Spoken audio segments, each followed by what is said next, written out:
వచ్చే ఆ పేరు ప్రఖ్యాతులు గొప్పతనము వేరు. కనుక ఈరోజు నీవు నేను కూడా దేవుని యొక్క పిల్లలుగా మనం ఏం చేయాలి అంటే, మనం దేవుని యొక్క బిడ్డలను మనం ఏం చేయాలన్నమాట, ఖచ్చితంగా గౌరవాన్ని గౌరవించాల్సిందే. హల్లెలూయా, హల్లెలూయా. అంతేగాని అయ్యగారు మా ఊరు వచ్చినాక బాగా బాగుపడ్డాడు అని అనకూడదు. ఎందుకని మనందరం కూడా దేవుని ద్వారా ప్రేమించబడి, దేవుడు ఎవరెవరికి ఏ ఆధిక్యతలు ఇస్తున్నాడో ఆధిక్యతలు మనము సంపాదించుకోవాలి. ఒక తల్లి గర్భము నుంచే బిడ్డలు వచ్చినప్పటికీ ఒకడు ఉన్నతమైన స్థితికి వెళుతున్నారు, ఒకరు పేదవారుగా ఉంటుంటాడు. అది తల్లిదండ్రుల యొక్క మరొకటి కాదు, అంతే. అది దేవుడు నీకు ఇచ్చే ఆధిక్యత తప్ప మరొకటేమీ కాదు అనే విషయాన్ని మనం గుర్తించాలి. దేవుని కృపతోనే మనందరం ఇక్కడ. ఆయన లేకుండా ఏది మనం సంపాదించలేం. ఆయన లేకుండా ఏది మనకు కలగట్లేదు. ఏది మనకు కలిగిన దేవుని దయాదాక్షిణ్యమే, దేవుని కృప మాత్రమే. ఆ దేవుని కృప మనకు చూపిస్తున్నప్పుడు, దావీదుకి దేవుడు కృప చూపిస్తున్నప్పుడు, సౌలు విషపు చూపు నిలుపుట వల్ల ఆయనకి ఏమైనా మేలు కలిగిందా? ఏం మేలు కలగల. ఆయన తన విషపు చూపుతో ఏం చేశాడు? దావీదుని అనేక సార్లు చంపడానికి ప్రయత్నం చేశాడు. జరిగిందా? జరగదు. ఎందుకని? దేవుని బ్లెస్సింగ్స్ ఆయన మీద ఉన్నాయి. కనుక నీ విషపు చూపులు దేవుని బ్లెస్సింగ్ని ఎవరు తీసివేయలేరు. అంతేనండి వాక్యము.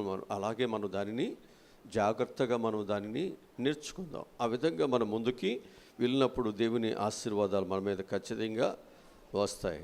కనుక ఈ మరియా ఎలా ఉంది అనేది మనం చూసినట్లయితే, ఆ ఎలిజబెత్కి వందన సమర్పణలు చేస్తూ ఆమెని ఎంతో ఉన్నతముగా ఆమె గణపరుస్తూ ఉంటుంది. హల్లెలూయా, హల్లెలూయా.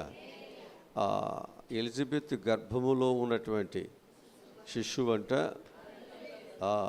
నా ప్రభువు అక్కడ మరియ వచ్చినట్టుగా ఉంది. కానీ అక్కడ అంటాడు, ఎవరు వచ్చారంట? నా ప్రభువు తల్లి నా దగ్గరికి వచ్చింది. ఇది నాకు గొప్పగా భావిస్తుంది. హల్లెలూయా.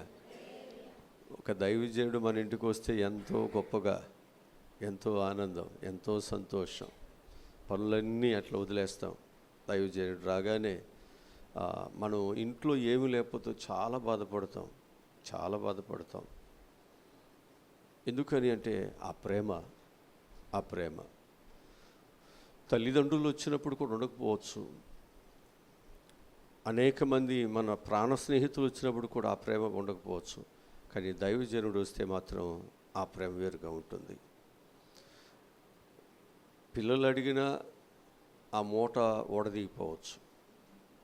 భర్త అడిగినా ఆ మూట ఓడతీగిపోవచ్చు.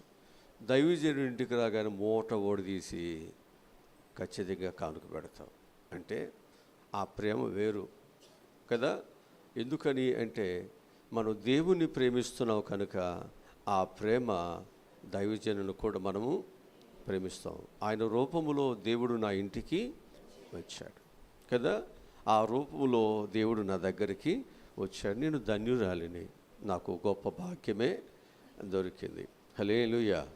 ఇక మూడవదిగా మనం చూసినట్లయితే, ప్రతి పరిశుద్ధునికి కూడా మనం వందనాలు చెప్పుకోవాలి. ఎవరు చెప్పుకోవాలి? ప్రతి పరిశుద్ధునికి వందనాలు చెప్పాలి. పరిశుద్ధులు అంటే రక్షణ పొందిన వారు అందరూ. పరిశుద్ధులు అంటే రక్షణ పొందినవారు. రక్షణ పొందిన వారిని దేవుడు ఏం చెప్తున్నాడు? ఇప్పుడు ఒకటి నీటి మూలముగా కానీ, ఒకడు ఆత్మ మూలము కానీ జన్మిస్తేనే, అంతే కదా దేవుని పిల్లలందరూ కూడా దేవుని యొక్క రక్తములో వారి పాపములన్నీ కడుగు వేయబడ్డాయి. అంటే ఇప్పుడు దేవుడు ఏం చేశాడన్నమాట? మన పాపములన్నిటినీ కడిగి వేశాడు కాబట్టి ఇప్పుడు మనందరం ఎవరిమి? పరిశుద్ధులమే కదా. ఇప్పుడు ఈ పరిశుద్ధులకి ఒకరికొకరు ఏం చెప్పుకోవాలంట? వందనాలు చెప్పుకోవాలి. ఫిలిప్పీయులకు రాసిన పత్రికలో 4వ అధ్యాయము 21వ వచనమును చదువుదాం.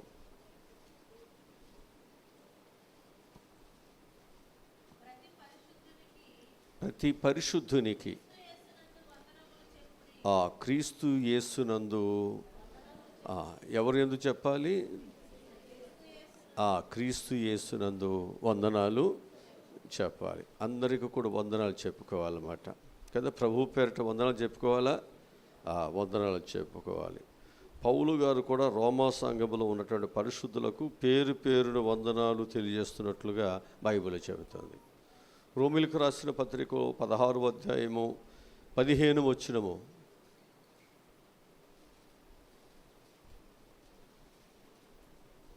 రోమిలకు రాసిన పత్రిక 16వ అధ్యాయము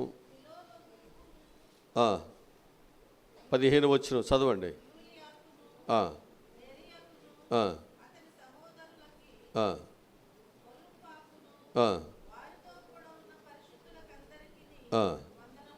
చెప్పారా? చెప్తున్నాడండి అంతే. ఈరోజు మనం కూడా అందరికీ వందనాలు చెప్పుకోవాలి. దీనికి నేను వందనాలు చెప్పేది ఏంటంటే మొహం తిప్పుకోకూడదు. మనందరం ఏం చేయాలి? వందనాలు చెప్పుకోవాలి. తందనాలు చెప్పుకోవద్దు. ఏం చెప్పుకోవద్దు? తందనాలు చెప్పుకోవద్దు. ఏమి పెట్టాలి? వందనాలే పెట్టాలి. పంగనామాలు పెట్టద్దు. ఒకటి ఎవరికి చెప్పాలి? దేవునికి. రెండవది ఎవరికి? దైవజనులకి. మూడవది ఎవరికి? పరిశుద్ధులందరికీ మనం ఏం పెట్టాలి? చెప్పాలా లేదా? పంగనామాలు పెట్టాలా? వందనాలు పెట్టాలా? అది ఎందుకని అంటే క్రీస్తు యేసుకు కలిగిన ఈ మనసును మీరును కలిగి ఉండండి. ప్రభు మంచి మనసు కలిగి ఉన్నాడు. తన బిడ్డలైనటువంటి ప్రతి ఒక్కరి యొక్క పాదాలనైనా కడిగాడు. తన బిడ్డలను పాపులుగా ఉన్న వారిని పరిశుద్ధుడైన దేవుడు గొప్పవాడు వారిని ప్రేమించాడు. మరి ఇలాంటి ఒక మంచి మనసు కలిగినటువంటి దేవుని యొక్క రక్తము మూలముగా పుట్టేటువంటి మనము కూడా ఎలా ఉండాలి అంటే ఒక మంచి వారిగా మనసు మారి రూపాంతరము చెంది దేవుని యొక్క అడుగు జాడల్లో మనము నడుచుకోవాలి. ఇలా మనం నడుచుకోవటాన్ని బట్టి దేవుడు మనకెంతో సహాయాన్ని దేవుడు చేస్తారు అని నేను మీకు జ్ఞాపకంలో తెస్తున్నాను. ఇక 4వదిగా మనం చూసినట్లయితే క్రీస్తు యేసునందు నా జతపని వారికి వందనాలు చెబుతున్నాను. ఇప్పుడు ఎవరికి చెప్పుకోవాలి? ఇప్పుడు జత పనివారు కదా, అంటే నాతో కూడా కలిసి పని చేస్తున్నటువంటి వారు, అంటే సేవకుల వృత్తిలో ఉన్నటువంటి వారు. వారందరికీ ఏం చేయాలి? ఒకరికొకరు వందనాలు చెప్పుకోవాలి. మరి ఒకరికొకరు వందనాలు చెప్పుకోవాలంటే మరి ఎలా ఉండాలి?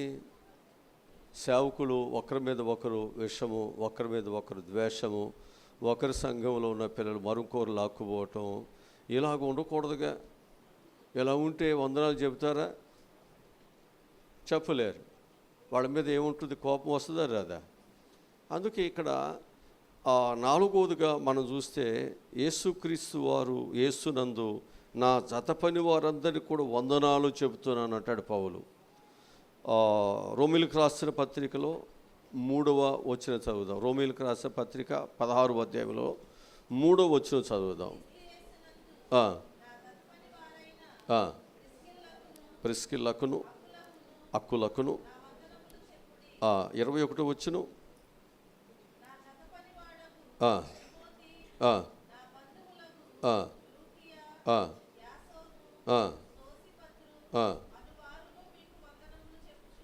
చూసారా? అంటే ఒకరికొకరు.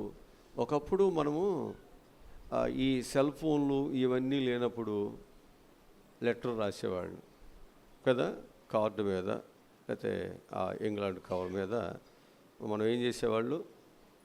లెటర్ రాశారు. ఆ లెటర్ రాసేదానికి ముందు ఏం చేసేవారు?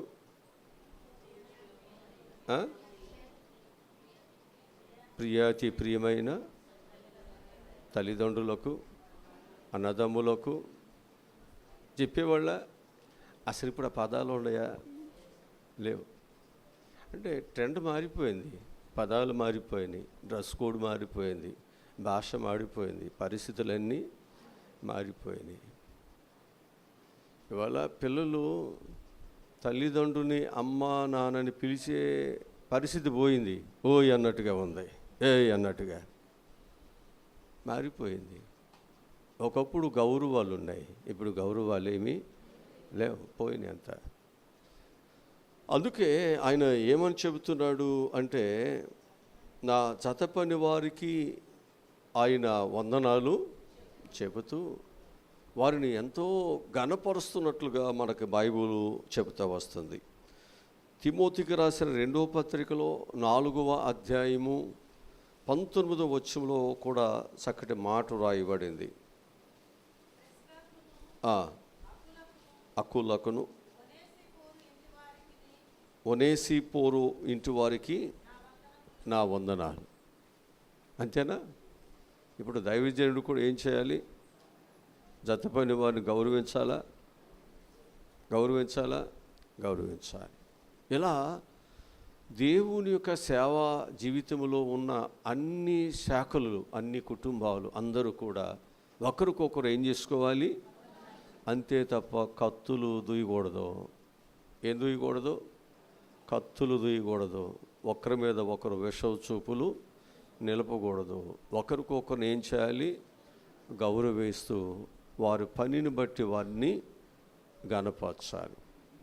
ఇక 5వదిగా మనం చూసినట్లయితే క్రీస్తు కొరకు ప్రయాసపడిన వారికి కూడా వందనాలు. వీళ్ళెవరు? ప్రయాసపడేవారు. ఎవరి కొరకు? అది ప్రయాసపడేవారు కూడా వారు గౌరవించబడటానికి తగినవారు. ఓకే, వాక్యములో నుండి రోమీయులకు రాసిన పత్రిక 16వ అధ్యాయం 12వ వచనం చదువుదాం.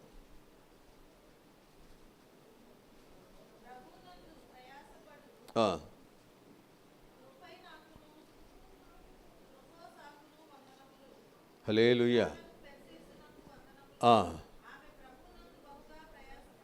చూసారా, వీళ్ళందరూ ఏం చేస్తున్నారు? అది ఇప్పుడు ఈ ప్రయాసపడుతున్న వారందరికీ మనం ఏం చేయాలి? వందనాలు చెప్పాలి. మరి ఇక్కడ ఇవన్నీ తుడుస్తున్నారు, కడుగుతున్నారు, కుర్చీలు వేస్తున్నారు. మనం ఇక్కడ అన్నీ తిన్న తర్వాత ప్యాకెట్లు బోగిట్లు అన్నీ ఇక్కడ పడేసి వెళ్ళిపోతున్నాం. అంతేగా? మరి ఇవన్నీ క్లీన్ చేస్తున్నారా? చేస్తున్నారు. అందుకే మళ్ళీ మీరు వచ్చి కూర్చోవటానికి ఇదంతా వీలుగా ఉంటుంది. ఇప్పుడు వాళ్ళు మనం ఏం చేయాలి? ప్రభు కొరకు వారు ప్రయాసపడుతున్నారు, మళ్ళాకి వెళ్ళిపోవట్లేదుగా. వారు ఉండి చర్చిలో చక్కగా పరిశీలన చేసి, చక్కగా కుర్చీలన్నీ లోపల వేసి, ఇదంతా శుభ్రం చేసి, ఒకవేళ ఏ సమస్య వచ్చినా, ఏ బాధలు వచ్చినా వారు ఏం చేస్తున్నారు? ఆ సమస్యలలో, ఆ బాధలో వారు ఉంటున్నారు కదా. మరి అలాంటి వారిని మనం ఏం చేయాలి? ప్రభు కొరకు ప్రయాసపడే వారిని గౌరవించాలి. సంఘానికి ఎంత చక్కని జ్ఞానాన్ని నేర్పుతున్నారు చూడండి. మనం ఎవరు పడితే వాళ్ళకి కాదు మనం వందనాలు చెప్పవలసింది, ఎవరికి చెప్పాలో చెప్తుంది. ఇక్కడ బైబిల్ చెప్తుంది. మనం ఎవరిని గౌరవించాలి, ఎవరిని గౌరవించకూడదు, మనకు బైబిల్ చాలా చక్కగా బోధిస్తూ వస్తుంది. వాక్యముల నుండి కొరింథీయులకు రాసిన మొదటి పత్రికలో 15వ అధ్యాయము 10వ వచనం చదువుదాం. అయినను నేనేమై ఉన్నానో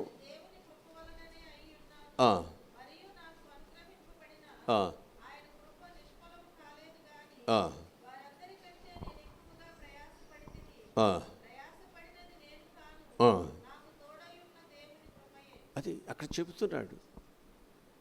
పౌలు కూడా ఏం చేశాడు?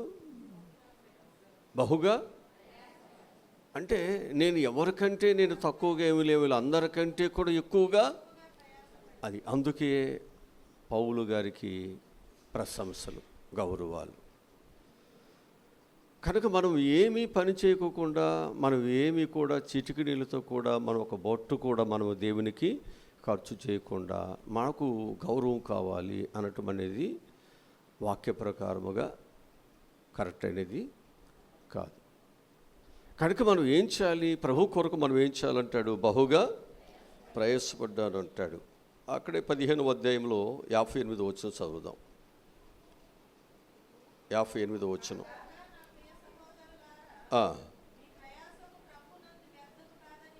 ఎరిగి స్థిరులను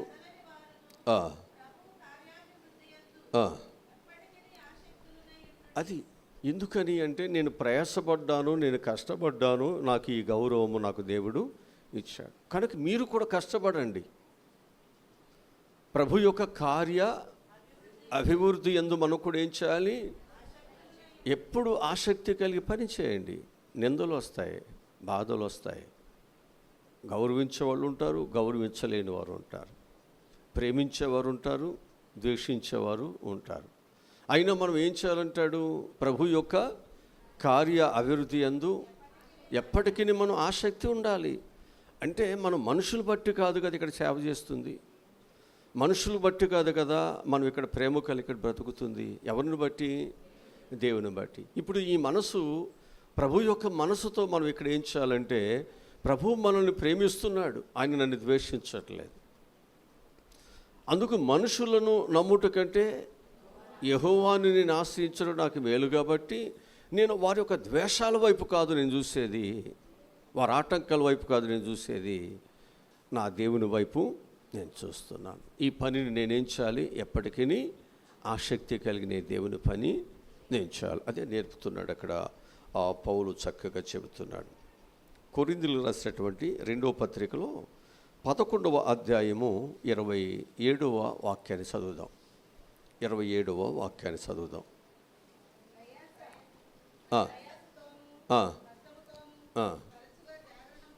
జాగరణముతోను, ఆకలి దప్పికలతోను,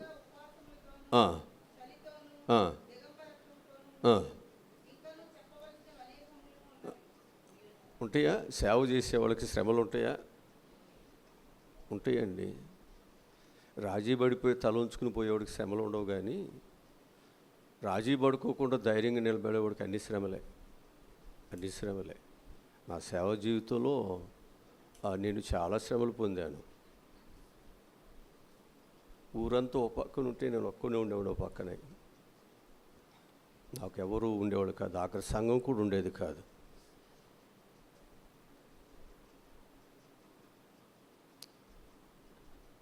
అయినా నేను ఒకటే చెప్పేవాడిని, నాలో తప్పు ఉన్నప్పుడు నిరూపిస్తే చాలు, వెళ్ళిపోతాను ఇక్కడి నుంచి. అప్పుడు వరకు మీరు ఎంతమంది ఏం చేసినా ఇక్కడి నుంచి వెళ్ళడం. అలా నా సేవా జీవితంలో నాకు దేవుడు ఏదైతే జ్ఞానం ఇచ్చాడో ఆ జ్ఞానం ప్రకారం నడుచుకోవటం తప్ప ఎప్పుడు వెనుదిరిగినది ఎప్పుడు లేదు. నేను ఎప్పుడు వెనుదిరగలేదు. అసలు వెనుదిరగటం నా చేత కాదు, రాజీ పడటం నా చేత కాదు. దేవుని పని నన్ను దేవుడు బలపరుస్తున్నాడు అంతే. నన్ను దేవుడు బలపరుస్తున్నాడు కాబట్టి నేనేం చేయాలి? దేవుని పనిని చేయాలి. దేవుడు నన్ను బలపరుస్తున్నప్పుడు నేను ఎలా పని చేయకుండా ఉంటాను? అంతే కదా. అంటే దేవుడు నాకు తోడుగా ఉన్నాడు అనేది మనకు అర్థమవుతుంది. మనం చేస్తున్న ప్రతి పనిలో దేవుడు మనం సక్సెస్ అవుతున్నామంటే దేవుడు తోడుగుండబట్టే కదా, లేకపోతే ఈ పనులను మనం ఎలా చేయగలుగుతాం? కనుక ఇక్కడ అపోస్తలుడు పౌలు కూడా చాలా శ్రమలు పడ్డా అని చెప్పాడు. చాలా ప్రయాసతో, కష్టములతో, జాగరములతో, ఆకలి దప్పికలతో, ఉపవాసములతో, చలితో, దిగంబరత్వంతోనూ. నేను ఈ ఊరు వచ్చినప్పుడు ఇంట్లోకి పాములు వచ్చాయి, మండ్రగబ్బాలు వచ్చాయి, చర్చిలో కూడా త్రాసుపాములు ఉన్నాయి. తెలుసా మీకు అవన్నీ? ఎన్ని త్రాసుపాములు చంపాము, ఎన్ని పాములు చంపాము. ఒకటి కాదు, ఎన్ని కష్టాలు. ఈ కష్టాలన్నిటిలో మనం ప్రభు మీద ఆధారపడుతున్నప్పుడు ఏమి కావాలో దేవుడు మనకు సహాయమును చేస్తాడు. మనకేం కావాలో దేవుడు సహాయం చేస్తాడు. పౌలు అన్ని కష్టాలు పడిన తర్వాత, సంఘము అభివృద్ధిలోకి వచ్చిన తర్వాత, ఇప్పుడు చిన్న పిల్లలకు ఉన్నప్పుడు కష్టపడతాం, పిల్లలు కాస్త పైకి వచ్చిన తర్వాత ఏం చేస్తారు? తల్లిదండ్రులు సుఖపడతారు లేదా? అంతే కదా. కష్టాలు ఉన్నాయి. ఈరోజు సంఘం పెరిగింది. ఆ శ్రమకు బిడ్డలు ఏం చేస్తున్నారు? వారి ప్రేమను చూపిస్తున్నారు. ఇప్పుడు సుఖపడటానికి నేను అర్హుడు కదా, ఆ సన్మానాన్ని, ఆ గౌరవాన్ని నేను సంపాదించుకోవటానికి అర్హత లేదా? నేనే సోమరిపోతున్నా, కష్టపడలేదా? నేను అచ్చంగా నేను ఏసీలోనే పుట్టి ఏసీలోనే నేను ఇక్కడికి వచ్చి సేవ చేశానా? మీరు ఏసీలు పెడితే ఏం పెట్టలేదు కదా. అన్ని కష్టాలతో మనం సేవ చేస్తున్నాం. ఈరోజు ఈ గౌరవం అనేటువంటిది దేవుడు మనకు మీ ద్వారా దేవుడు ఇస్తున్నాడు. కనుక ఒక వ్యక్తి శ్రమ పడుతున్నప్పుడు ఆ బిడ్డ సన్మానం పొందటానికి, గౌరవించబడటానికి కూడా అతడు అర్హుడే. వాక్యం చెబుతుంది అర్హుడే. ఒక శ్రమ లేకుండా అర్హత ఎలా వస్తుంది? నీకు ప్రభుత్వం ఒక ఉత్తమ ఉపాధ్యాయుడు అనేటువంటిది నీకు ఎలా ఇస్తారు? అక్కడ నువ్వు ఎంతో శ్రమ పడుతున్నావు, ఒక్కరోజు కూడా నువ్వు మానుకోకుండా. ఒక ఉత్తమమైనటువంటి గ్రామము అనేటువంటిది ఎలా వస్తుంది? ఆ గ్రామం ఉన్నటువంటి వారందరూ చక్కగా నీట్గా గ్రామాన్ని చూసుకుంటున్నారు. అంటే ఒక శ్రమ ఉంది. ఆ శ్రమ తరువాతే ఆ గ్రామాన్ని కానీ, అధికారులు కానీ, అక్కడున్న వారికి గౌరవాలు వస్తాయి. ఏమి లేకుండా గౌరవాలు ఎలా ఇస్తాడు అందరికీ? అది ఇక్కడ వాక్యం చెబుతూ ఉంటుంది. శ్రమ పడుతున్నప్పుడు ప్రభు కొరకు వారు ప్రయాసపడుతున్నారు కాబట్టి, ఆ ప్రయాసపడుతున్న వారికి ఏం చెప్పాలంటే మనము వందనాలు మనము చెప్పుకోవాలి. ఇక ఆరోదుగా మనం చూసినట్లయితే, మీపై ఉన్నటువంటి నాయకులకు వందనాలు చెప్పాలి. హెబ్రీయులకు రాసిన పత్రిక 13వ అధ్యాయము 24వ వచనం చదువుదాం.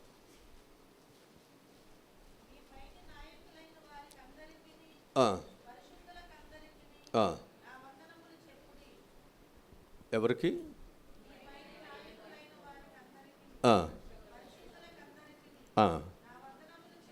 చెప్పాలా? అంతేనా? పై ఉన్నటువంటి నాయకులకు వందనాలు చెప్పాలా లేదా? చెప్పాలి.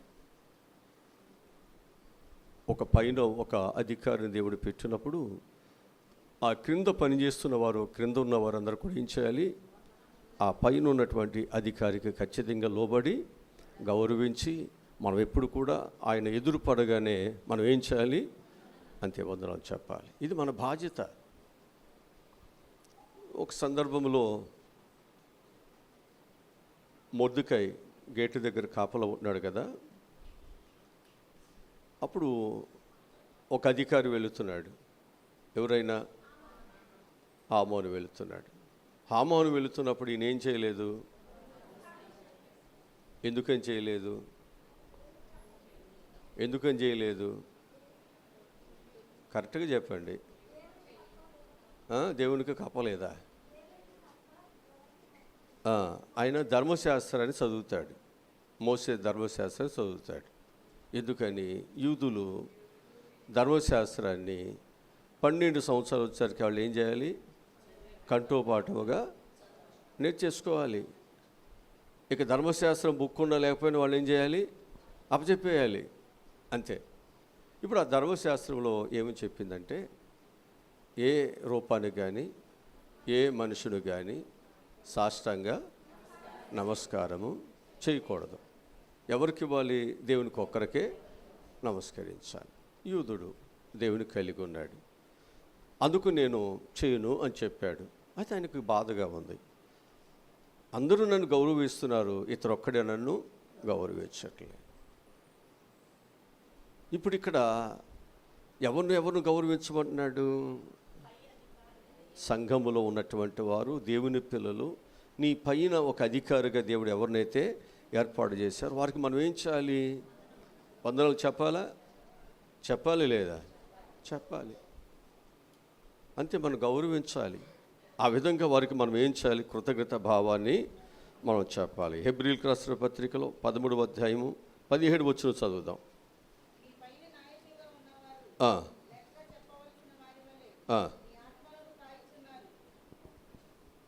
ఇప్పుడు మీ విషయంలో లెక్క ఎవరు చెప్పాలంట?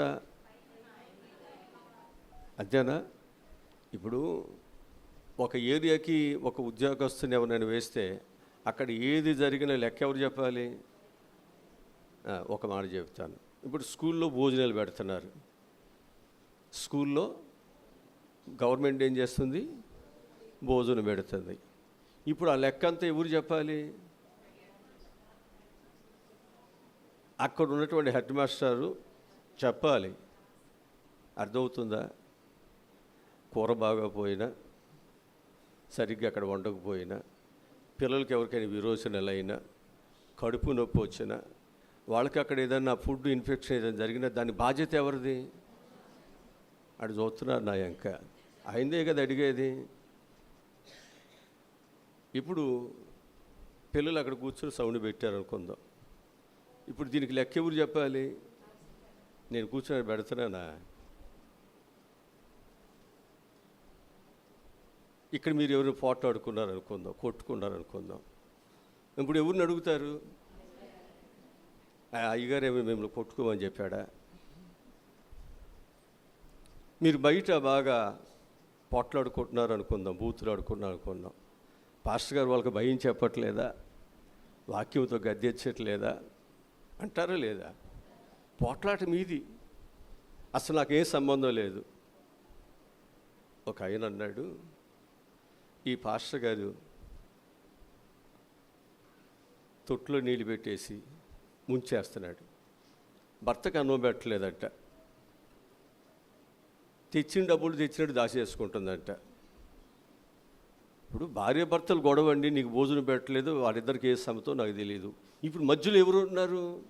పాస్టర్ గారిని తిట్ట, పాస్టర్ గారు బాప్తీస్తాను తిట్ట, పాస్టర్ గారు ఏం వాక్యం చెబుతున్నాడని చెప్ప. అదే మీరు విన్నారనుకోండి, నాకు ఈ బాధలు ఉండవు కదా. ఇప్పుడు వీటన్నిటికీ లెక్క ఎవరు చెప్పాలి? అందుకని మీరు ఏది చేసినా లెక్క నేను చెప్పాలి కాబట్టి, బాధ నేను పడాలి కాబట్టి, మీరు ఇప్పుడు నన్ను ఏం చేయాలి? గౌరవించాలి లేదా? అదండి సంగతి. గౌరవించడానికి కూడా కారణాలు ఉన్నాయి, ఊరికనే కాదు. కనుక మనకు ఇన్ని కారణాలు ఉన్నాయి కాబట్టి మీ పై అధికారులు మనం ఏం చేయాలి? గౌరవించాలి. తీతుకు రాసిన పత్రికలో 3వ అధ్యాయం 2వ వచనం చదువుదాం. 3:2 చదువుదాం. ప్రతి సత్కార్యము చేయుటకు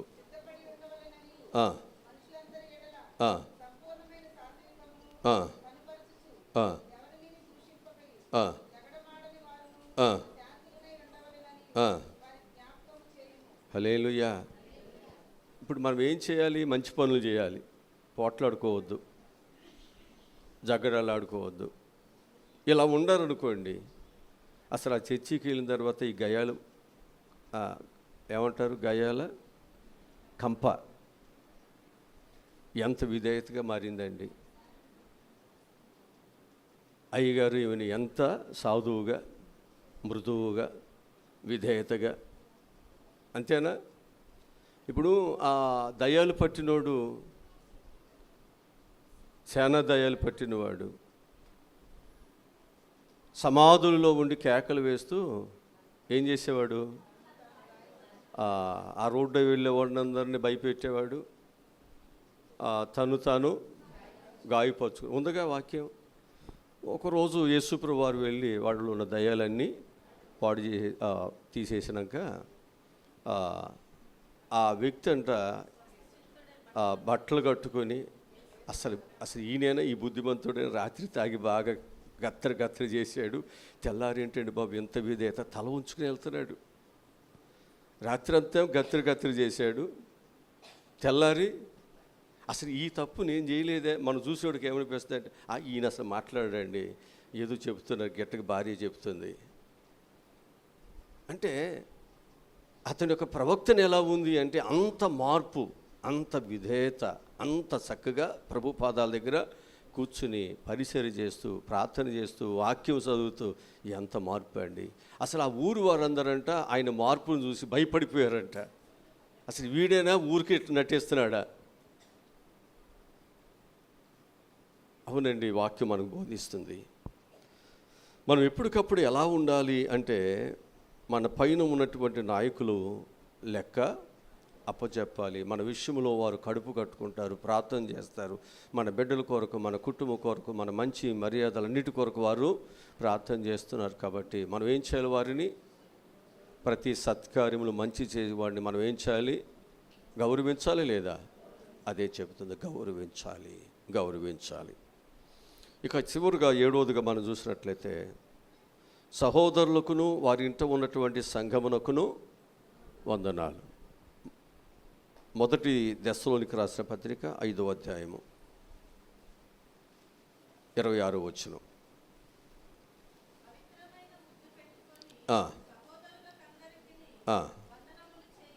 వందనములు ఏం పెట్టుకుని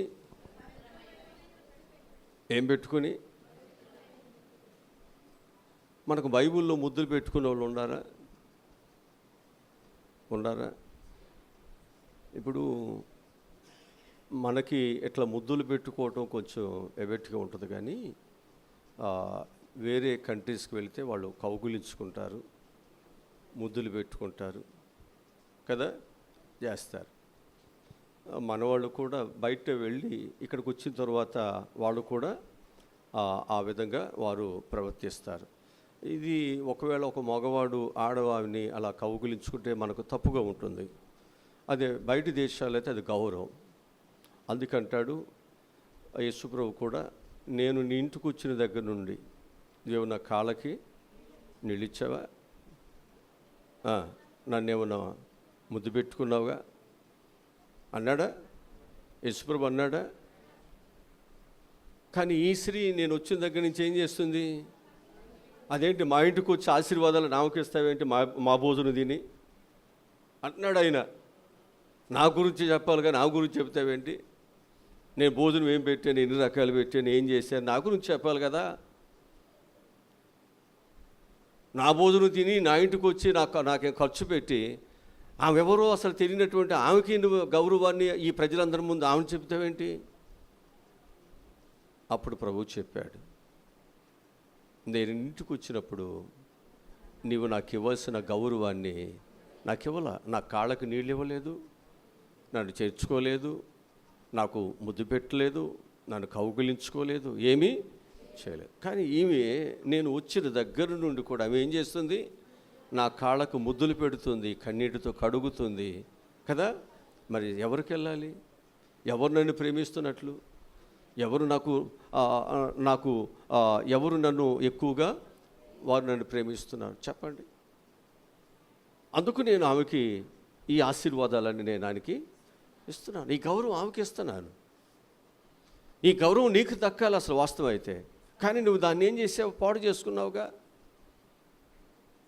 నువ్వేం చెప్తున్నావు అంటే, మా ఇంటికి మీరు చెప్పుకుంటున్నారే నజరేటువంటి యేసు గొప్పవాడని, మా ఇంటికి వచ్చి భోజనం చేస్తున్నాడు, నేను ఇవాళ చేపల కూర వండాను, అది వండాను, ఇది వండాను, రోడ్డు మీద కూర్చుని అరుగులు ఉంటాయి కదా, అరుగు మీద కూర్చుని ఇల్లేవాడు కూర్చోడు చెబుతున్నాడు. అంటే ఈయన ఏంటి అంటే, నేను గొప్పవాడును కాబట్టి ఆయన నా ఇంటికి వచ్చాడు. ఇప్పుడు ఈయన ఒక్క ఉద్దేశం ఏంటంటే, ఏ స్థాయి కంటే నేనే గొప్పవాడిని, నా ఇంటికి వచ్చాడు కాబట్టి నేను ఆయనకి పెట్టే స్థాయిలో ఉన్నాను. సరే, అందుకే దేవుడు నీకు ఆశీర్వాదాలు లేదు. ఆమె నన్ను విస్తారముగా ప్రేమించింది, అందుకే విస్తారమైనటువంటి ఆమె పాపములను క్షమించాను, ఆమె జీవితాన్ని నేను ఆస్వాదిస్తున్నాను. అంతే. అసలు ఇక్కడ డబ్బులు కంటే కూడా, లేకపోతే ఈ లోకములో మనం అనేకమైన వాటిని పొందుకునే దానికంటే కూడా దేవుడు చాలా ఉన్నతమైన ఆశీర్వాదాలు మనకి ఇస్తున్నాడు. ఇవి మనకు ఆశీర్వాదాలుగా ఉండవు. మనకు ఉద్యోగాలు, ఇళ్ళు, లేకపోతే డబ్బులు, బంగారము, లేకపోతే ఇంకేవో ఎక్స్ట్రా ఇవన్నీ కూడా మనకి ఎలా ఉంటాయండి? ఇవి ఆశీర్వాదం. కానీ వీటికంటే శ్రేష్టమైన ఆశీర్వాదాలు దేవుడు మనకి ఇస్తున్నాడు. నీ ప్రాణమును కాపాడుతున్నాడు, నీ ప్రయాణాలు తోడుకుంటున్నాడు, అలాగే నీ బిడ్డలు ప్రయోజకులకు చేస్తున్నాడు. నీకు కావాల్సిన ఏమేమో అవన్నీ దేవుడు సహాయమును చేస్తున్నాడు. గాలి, నీరు, వెలుతురు ఇవన్నీ దేవుడే కదా ఇచ్చేది. ఇవన్నీ లేకపోతే నువ్వు బ్రతుకుతావా? నీ ప్రాణము లేకపోతే నువ్వు చదువుతావా, సంపాదిస్తావా? మరి అన్నిటికీ మూలం ఏది? డబ్బులా, ప్రాణమా? అన్నిటికీ మూలం ఏదండి? డబ్బులు కాదు. ఏది మూలం? అంతే ప్రాణం. అది లేకపోతే నువ్వు డబ్బులు ఏం చేస్తావు? నీ మీద జలటం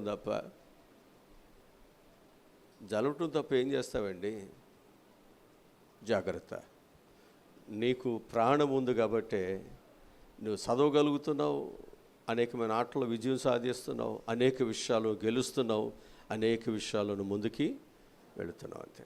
ఆ ప్రాణమే లేకపోతే నీకు విజయాలే లేవు.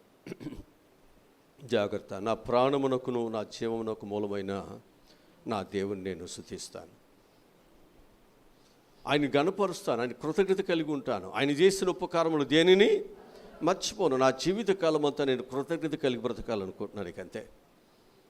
నా జీవితకాలం అంతా ఈ జీవితము ఇంతగా నీవు నన్ను హెచ్చించావు కాబట్టి నేను నీ మందిరాన్ని వదిలిపెట్టను, నీ పాదాలను వదిలిపెట్టను, నీ సన్నిధిని వదిలిపెట్టను. నీ సన్నిధి నిత్యము సుఖముగా ఉన్నట్లు, నీ సన్నిధి ఎప్పుడు క్షేమముగా ఉన్నట్లు నేను దాని కొరకు ప్రార్థనలు చేస్తాను. దాని క్షేమము నా క్షేమం కాదా? ఆ మందిర క్షేమం నా క్షేమం కాదా? అంతే. మనం మన క్షేమం కాదు చూడాల్సింది. అందుకంటున్నాడు, నీవు ఎవరికైనా గిన్నెడు చలిని ఇచ్చినా అది నాకు ఇచ్చినట్టే.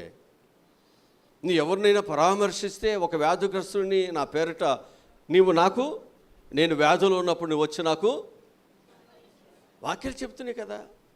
ఈ విధానాన్ని ఎప్పుడైతే నీవు దేవుని యొక్క అడుగుజాడల్లో దేవుడు చెప్పిన విధానములో సంఘము నడుచుకుంటుందో, దేవుడు నిన్ను ధన్యుడిగా, ఈ సంవత్సరము దేవుడు నిన్ను ధన్యుడిగా చేయాలి. అందుకే ఈ ఉపవాస కోరికలు, అందుకే దేవుడు నీతో మాట్లాడుతున్నాడు. నువ్వు ఎప్పుడైతే ఆ విధానంలో మంచిగా నడుచుకుంటున్నావో, దేవుని ఆశీర్వాదాలు ఎప్పుడు మన మీదే ఉంచబడతాయి. దేవుని యొక్క కృపాక్షేమములు నా వెంట. దేవుడి మాటలు మన ఎన్నికలు దేవుడు దీవించునుగాక. ఆమె. తల ఉంచండి, చిన్న ప్రార్థన చేసుకుందాం. మా ప్రభువా రక్షకుడా, ఈరోజు చెప్పబడినటువంటి విలువైన మాటలకే వందనాలు. సంఘము ఎలా ఉండాలో అనేక విషయాలు ప్రభు మాకు బోధిస్తున్నావు.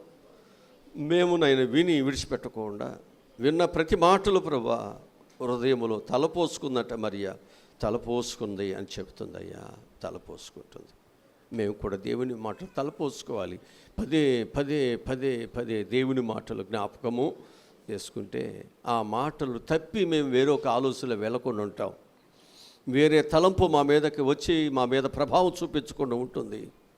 అందుకే విసుగక నిత్యము ప్రార్థన చేయాలన్నావు, సహవాసముగా కూడి ఉండాలన్నావు, ప్రార్థన చేయటం మానకూడదన్నావు, దైవ సన్నిధి మానకూడదన్నావు, రొట్టె విడుచుట మానకూడదన్నావు. ఇవన్నీ ఎందుకు అంటే నువ్వు గ్యాప్ ఇస్తే లోకం వచ్చేస్తుంది, స్నేహాలు వస్తాయి, అనేకమని వస్తాయి, మనం చెడిపోతాం. దేవుని శ్రమ వృధా అయిపోతుంది. ఎన్నో శ్రమలతో కట్టబడినటువంటి సంఘం వృధా అయిపోతుంది. జాగ్రత్తగా దీనిని ముందుకు తీసుకువెళ్ళాల్సిన బాధ్యత కాపరి మీద ఉంది, సంఘం మీద ఉంది. మనందరం కలిసి దేవుని పనిని దేవుడు ఊహించిన దానికంటే, లేకపోతే మనుషులందరూ ఊహించిన దానికంటే ఉన్నత స్థితిని దీన్ని చూడాలి. ఇక్కడ అలాంటి గొప్ప కృపనైనా మాకు అందించండి.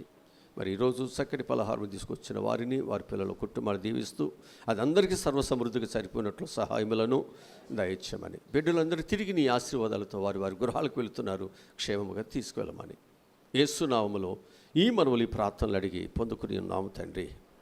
మన పరమ తండ్రిని దేవుని ప్రేమ, పరమరక్షకుడైనటువంటి యేసుక్రీస్తు వరకు దైవకృప, పరిశుద్ధాత్మని నిత్య కాపుదల భద్రత ఇప్పుడు ఎల్లప్పుడూ సదాకాలము తోడై ఉండునుగాక. ఆమేన్. ఆమేన్.